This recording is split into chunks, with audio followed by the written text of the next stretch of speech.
Hello friends. तो third paper का next topic हमारा है शैक्षिक पर्यवेक्षण। जी हाँ, टॉपिक नंबर 7 है। तो चलिए इसे स्टार्ट करते हैं। और जो लोग नए हैं चैनल को सब्सक्राइब कर लें, बेल आइकन को प्रेस कर लें, और कोई भी पीडीएफ आपको चाहिए तो वो टेलीग्राम पर पड़ी है, उस पर ज्वाइन कर सकते हैं। ठीक है, लिंक डिस्क्रिप्शन बॉक्स में मिल जाएगा आपको। और इसके अलावा देखिए 2 प्लेलिस्ट बनी हुई हैं, एक एग्ज़ाम मतलब एक आपकी है इजी नोट्स की और एक है प्लानर की। तो दोनों प्लेलिस्ट की जो है आपको लिंक डिस्क्रिप्शन बॉक्स में मिल जाएगी। आप उन्हें जाकर सारे वीडियो एक बार जरूर देख लें। तो चलिए पहले क्वेश्चन पर बढ़ते हैं। पर्यवेक्षण का अर्थ होता है, तो पर्यवेक्षण का अर्थ क्या होता है? उच्च दृष्टि या उच्च और दृष्टि या उपयुक्त उत्कृष्ट निरीक्षण। तो उत्कृष्ट निरीक्षण है ना। तो पर्यवेक्षण जैसा कि पता अब होगा आपको, ये 2 शब्दों से मिलकर बना है। एक है सुपर, ठीक है, एक है सुपर और एक है विजन। तो इन दोनों का अगर हम अलग अर्थ निकालें, सुपर मतलब उच्च और विजन मतलब दृष्टि, तो उच्च और दृष्टि यहाँ पर इसका जो है क्लियर अर्थ होगा। ठीक, वैसे तो प्राचीन काल से जैसे निरीक्षण का अर्थ हम लोग निकालते हैं ना, निरीक्षण करना, तो प्रेजेंट टाइम में अगर हम देखें निरीक्षण को ही एक व्यापक शब्द के रूप में पर्यवेक्षण के रूप में प्रयोग करा जाता है। तो चलिए अगले क्वेश्चन पर हम बढ़ेंगे बिना टाइम गवाए, है ना।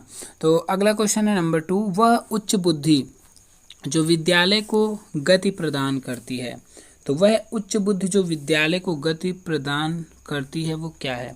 अवलोकन है, निरीक्षण है, पर्यवेक्षण है या अनुकरण है? तो करेक्ट विकल्प सेकंड बनेगा, सी बनेगा, पर्यवेक्षण। ठीक है चलिए अगला क्वेश्चन है हमारा नंबर 3।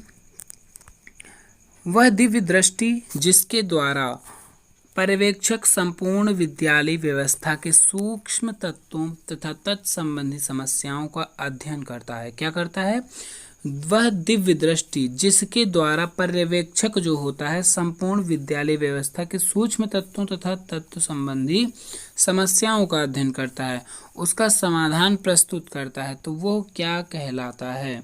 तो क्या कहलाता है? वो पर्यवेक्षण कहलाता है। ठीक है, जो पर्यवेक्षक होते हैं भाई उनका यही काम होता है, मतलब विद्यालय की सारी चीज़ों पर दृष्टि रखना, है ना।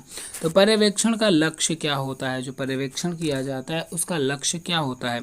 समस्याओं का समाधान करना भी होता है, समस्याओं के समाधान के लिए उपयुक्त सुझाव भी देना होता है, और सुझावों को व्यवहार में लाने के लिए उपयुक्त परिस्थितियों का निर्माण भी करना। तो करेक्ट विकल्प ऑप्शन नंबर यहाँ पर डी बनेगा। देखिए टाइम बहुत कम है आपके पास, और एग्ज़ाम को लेकर आप सतर्क रहिए और अपनी तैयारी को मजबूत करते रहिए। ये जो डिस्क्रिप्टिव मतलब ऑब्जेक्टिव की प्रैक्टिस होनी ज़रूरी है, और डिस्क्रिप्टिव आपको पढ़ना बहुत ज़्यादा ज़रूरी है, मैं बार बार आपको बता रहा हूँ। ठीक है, तो चलिए 5वें नंबर क्वेश्चन पर हैं। किसने कहा है पर्यवेक्षण? अब इसमें देखिए 4-5 लोगों की लाइन काफ़ी फेमस है। पर्यवेक्षण का उद्देश्य शिक्षा का विकास है। पर्यवेक्षण का उद्देश्य क्या है? शिक्षा का विकास। तो किसने कहा है? बर्टन ने कहा है।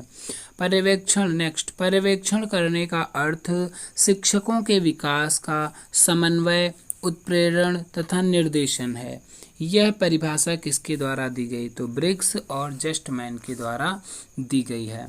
नेक्स्ट है पर्यवेक्षण वह क्रिया है जिसका उद्देश्य शिक्षकों को अपना कार्य उत्तम ढंग से करने में सहायता करना है। पर्यवेक्षण एक क्या ऐसी क्रिया है जिसका उद्देश्य शिक्षकों को अपना कार्य उत्तम ढंग से करने में सहायता करना है। तो इसमें वाइल्ड ने कहा है। नेक्स्ट क्वेश्चन है किसने कहा है पर्यवेक्षण शिक्षण के विकास का नियोजित कार्यक्रम है? शिक्षण के विकास का नियोजित कार्यक्रम, है ना। तो किसने कहा है? ये कहा है एडम्स डिक्की ने। तो काफ़ी सारी परिभाषाएं एकदम मैच करती हुई हैं। फिलहाल आपको जो इजी लग रही हो उसको जरूर लर्न कर लीजिए। ठीक है, इसमें से नेक्स्ट क्वेश्चन पर बढ़ेंगे। पर्यवेक्षण के मुख्य विषय हैं, तो जो पर्यवेक्षण के हैं उसके मुख्य विषय क्या हैं वो बताना है। ठीक, तो यहाँ पर पर्यवेक्षण के मुख्य विषय देखेंगे छात्र तथा सीखने की विधियाँ, फिर है पाठ्यक्रम का संगठन तथा सीखने की विधियाँ, और फिर है उपयुक्त संसाधन एवं शिक्षण की परिस्थितियाँ। तो जो पर्यवेक्षण के मुख्य विषय सभी हैं, तो यहाँ पर सभी विकल्प करेक्ट बनेगा। अगला क्वेश्चन है पर्यवेक्षण शिक्षा अधिकारियों द्वारा दिया गया वह प्रयास है, मतलब शिक्षा के अधिकारियों द्वारा दिया गया वह प्रयास है जिसमें शिक्षकों तथा शिक्षा से व्यक्तियों के विकास हेतु प्रेरणा, शिक्षा के उद्देश्यों का चयन, सुधार, शिक्षा सामग्री, शिक्षण विधि तथा मूल्यांकन में सुधार क्रियाएं सम्मिलित हैं। तो यह परिभाषा किसने दी है? यह परिभाषा शिक्षा शब्दकोश के अनुसार कही गई है। अगले प्रश्न पर बढ़ेंगे। विस्तृत अर्थों में पर्यवेक्षण का उद्देश्य है। तो अगर हम विस्तृत अर्थ में बात करें तो पर्यवेक्षण का क्या उद्देश्य है? शिक्षण का मार्गदर्शन करना, सही है। नेक्स्ट है शिक्षण द्वारा शिक्षकों का विकास, ये भी सही है। शिक्षण संस्थाओं के लिए उद्देश्यों का अभिनिश्चय, तो करेक्ट विकल्प डी बनेगा, मतलब यहाँ पर सारे इसके उद्देश्य होते हैं। पर्यवेक्षण के अंतर्गत आने वाली क्रियाएं कौन सी हैं? तो कौन सी क्रियाएं हैं? शिक्षण कार्य का पर्यवेक्षण, भाई जो शिक्षण कार्य किया जाता है उसका पर्यवेक्षण मतलब उच्च दृष्टि डालना, अच्छी तरीके से देखना, निरीक्षण करना। तो पहले जो निरीक्षण शब्द को लिया जाता था, आधुनिक काल में उसका व्यापक शब्द है पर्यवेक्षण, ठीक है, शैक्षिक दृष्टिकोण से। विद्यालय वातावरण का पर्यवेक्षण होता है, पाठ्य सहगामी क्रियाओं का। तो इनमें सभी विकल्प सही हैं, ऑप्शन नंबर डी बनेगा करेक्ट हमारा आंसर। तो भाई चलिए बढ़ेंगे अगले क्वेश्चन पर, 13 नंबर क्वेश्चन पर बढ़ते हैं। पर्यवेक्षण के कुछ अन्य उद्देश्य हैं। तो जो पर्यवेक्षण के कुछ और क्या उद्देश्य हैं? विद्यालय की पंजियों का पर्यवेक्षण, विद्यालय के उपकरणों एवं साज सज्जा का पर्यवेक्षण, सही है। छात्रों के विकास का पर्यवेक्षण, तो ये सभी यहाँ पर सही हैं। नेक्स्ट क्वेश्चन है पर्यवेक्षण के प्रकार हैं। तो देखिए पर्यवेक्षण के जो प्रकार आपको सारे पता होने चाहिए, ठीक है। तो एक होता है आधिकारिक शिक्षा पर्यवेक्षण, है ना, और एक रचनात्मक शिक्षा पर्यवेक्षण होता है, संकेतात्मक शिक्षा पर्यवेक्षण होता है, और वैज्ञानिक शिक्षा पर्यवेक्षण होता है। डिस्क्रिप्टिव में आप देखेंगे सारे दिए गए हैं, और एक नेतृत्व शिक्षा पर्यवेक्षण, मतलब 5 प्रकार के होते हैं। तो इनमें से कौन सा रूप है प्रकार, तो कौन सा है यहाँ पर? देखिए आधिकारिक भी है, रचनात्मक शिक्षा पर्यवेक्षण भी है, वैज्ञानिक भी है। तो यहाँ पर तो सभी बनेंगे। फिर है पर्यवेक्षण का परंपरागत रूप क्या कौन सा है? आधिकारिक शिक्षा पर्यवेक्षण या फिर नेतृत्व शिक्षा पर्यवेक्षण या संकेतात्मक या रचनात्मक शिक्षा पर्यवेक्षण। तो जो आधिकारिक शिक्षा पर्यवेक्षण है वो परंपरागत रूप का होता है। अगला क्वेश्चन है किस पर्यवेक्षण में निरीक्षक तथा शिक्षक द्वारा निश्चित आदेशों तथा कार्यविधियों के आलंबन पर अधिक बल दिया जाता है? मतलब कौन सा ऐसा पर्यवेक्षण का प्रकार है, इसके अंदर से क्वेश्चन पूछे गए हैं ना, जिसमें निरीक्षक और शिक्षक द्वारा निश्चित आदेशों कार्य विधियों के आलंबन पर अधिक बल दिया जाता है। तो ये आधिकारिक शिक्षा पर्यवेक्षण होता है, ऑप्शन नंबर ए बनेगा करेक्ट। हम बढ़ेंगे आगे। 17 नंबर क्वेश्चन है किस पर्यवेक्षण में पर्यवेक्षक को सभी बातों का ज्ञाता मान लिया जाता है? पर्यवेक्षक को सभी बातों का ज्ञाता मान लिया जाता है, जो आज्ञा वह करता है उचित मान ली जाती है। तो जो आज्ञा करता है पर्यवेक्षक उसे ही उचित माना जाता है। कैसे में? आधिकारिक पर्यवेक्षण में ऐसा होता है। आधिकारिक शिक्षा पर्यवेक्षण के मुख्य लाभ, इसके भाई क्या लाभ हैं आधिकारिक शिक्षा के जो पर्यवेक्षण है? कार्य व्यवस्था सुलभ रहना है, जी सही होता है, और समय तथा साधन दोनों की बचत भी होती है। प्रभुत्व के उपयोग के कारण कार्य का शीघ्र होना भी होता है। तो करेक्ट विकल्प ऑप्शन नंबर डी बनेगा। अगला क्वेश्चन है आधिकारिक शिक्षा पर्यवेक्षण के मुख्य गुण क्या हैं? तो आधिकारिक शिक्षा पर्यवेक्षण के मुख्य गुण बताने हैं। नियोजन का सरलता से विधियों के अनुसार किया जाना संभव होना है, सही है। एक निश्चित स्तर तक सुधार का संभव होना, ये भी सही। प्रगति का शीघ्रता से होने की संभावना इसमें होती है। तो करेक्ट विकल्प सभी सही हैं, ऑप्शन नंबर डी बनेगा करेक्ट।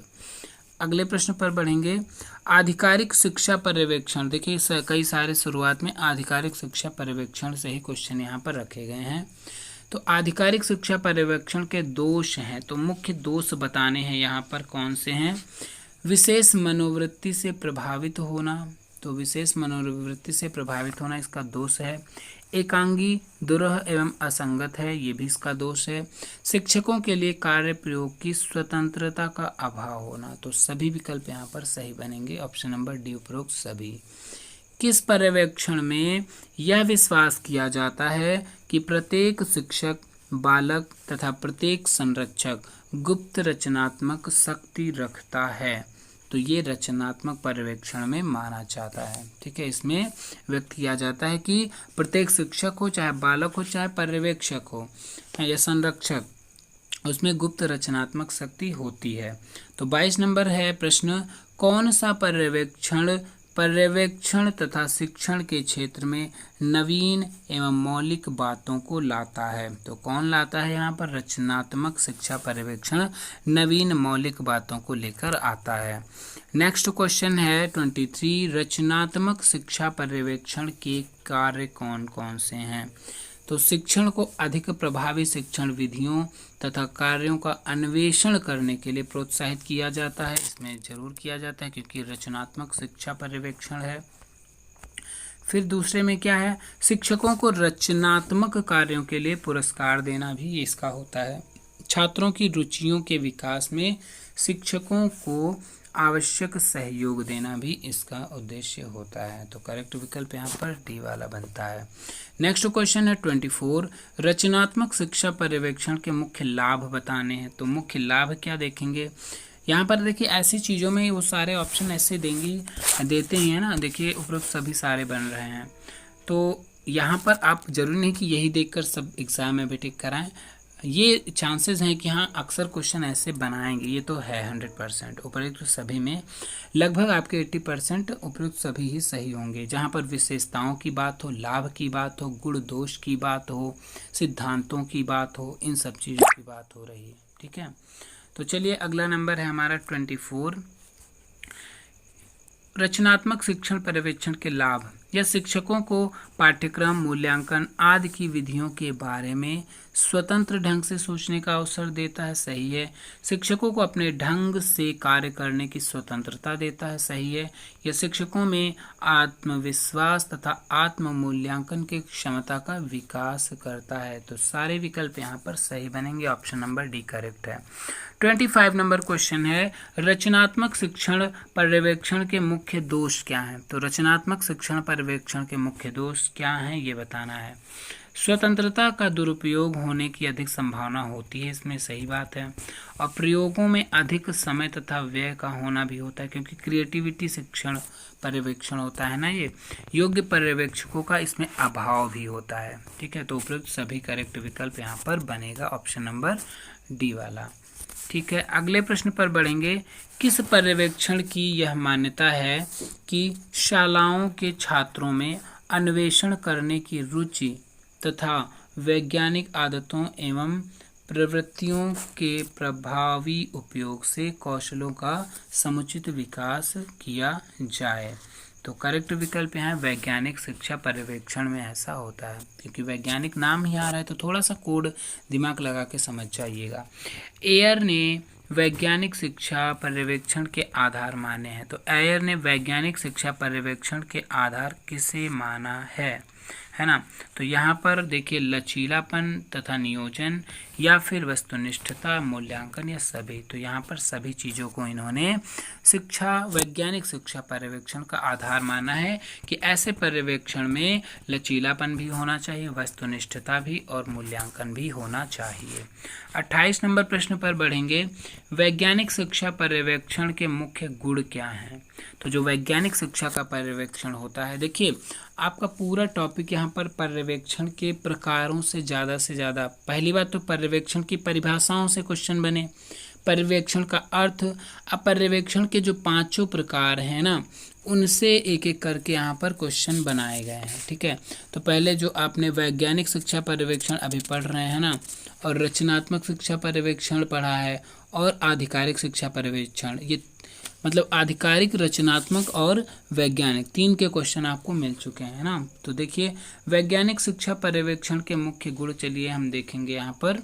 लचीलापन सुनियोजित एवं वस्तुनिष्ठ होना सही है। वस्तुनिष्ठ निर्णय को आवश्यक माना जाता है। प्रामाणिकता का अधिक होना है इसमें, क्योंकि वैज्ञानिक शिक्षण है ना, पर्यवेक्षण। तो यहाँ पर करेक्ट विकल्प ऑप्शन नंबर डी बनेगा। अगले प्रश्न पर बढ़ेंगे।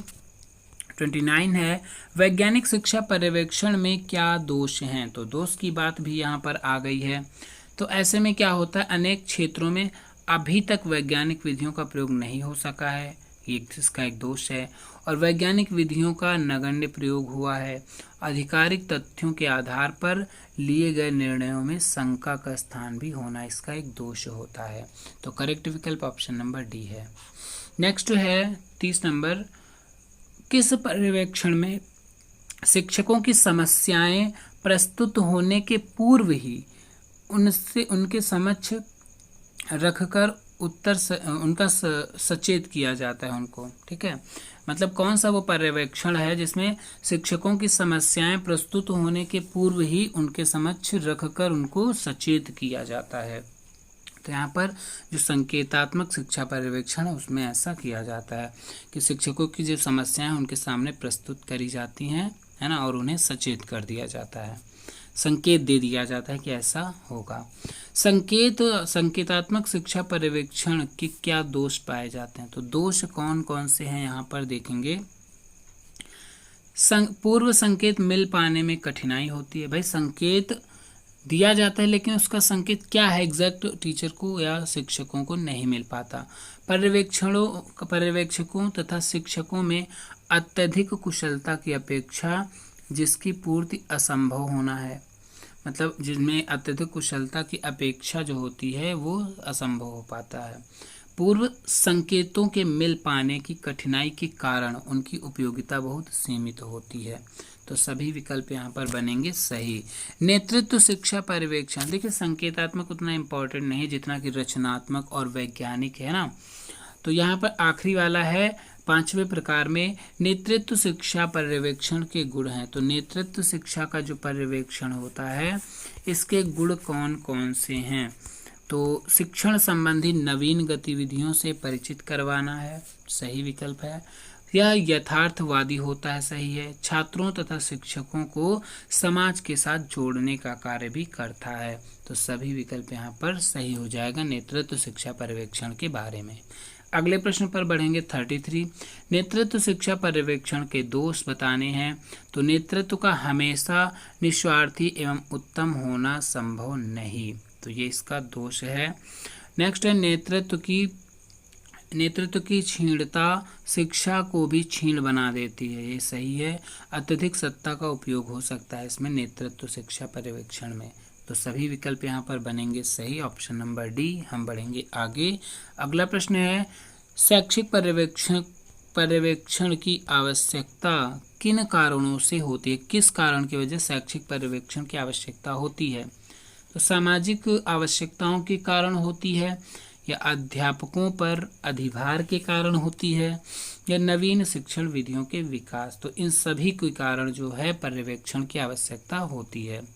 ऑप्शन नंबर डी बनेगा करेक्ट। चलिए बढ़ेंगे अगले प्रश्न पर। शैक्षिक पर्यवेक्षण के कार्यक्षेत्र को प्रभावित करने वाले प्रमुख कारक कौन से हैं? इसको कौन कौन प्रभावित करता है? शैक्षिक पर्यवेक्षण नेतृत्व का होने का कौशल भी प्रभावित करता है, प्रबंधकीय ज्ञान का अभाव इसको प्रभावित करता है, पर्यवेक्षण की निकटता होती है वो भी इसे प्रभावित करती है। करेक्ट विकल्प ऑप्शन नंबर बनेगा डी। अगला प्रश्न है 36। पर्यवेक्षण का क्षेत्र किन बातों तक विस्तृत है? तो किन बातों तक विस्तृत है भाई पर्यवेक्षण का क्षेत्र?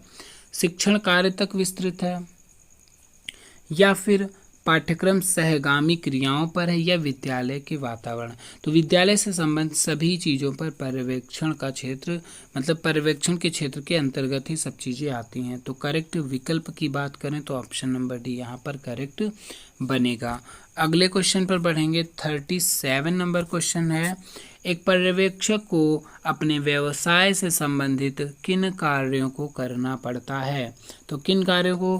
कक्षा निरीक्षण का कार्य करना पड़ता है, शिक्षक गोष्ठियों का आयोजन करना पड़ता है, कार्यालय कार्य का संचालन भी करना पड़ता है। तो करेक्ट विकल्प बनेगा ऑप्शन नंबर डी, सभी।